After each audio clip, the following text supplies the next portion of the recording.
يتيما فآوى تنهر وأن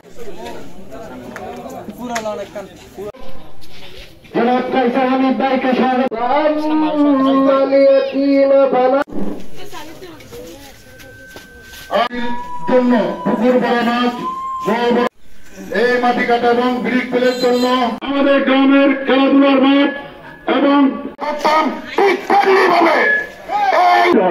স্কুলের ছাত্রছাত্রীরা যাতায়াত করতে এতে অনেক সমস্যা হয়। বর্ষাকালে আমাদের রাস্তা বন্ধুগণ আপনারা অনেকে বলতেছেন আমাদের পরিবেশ নষ্ট হচ্ছে একটা অন্তর প্রতিবাদ বাড়িতে বসে যেন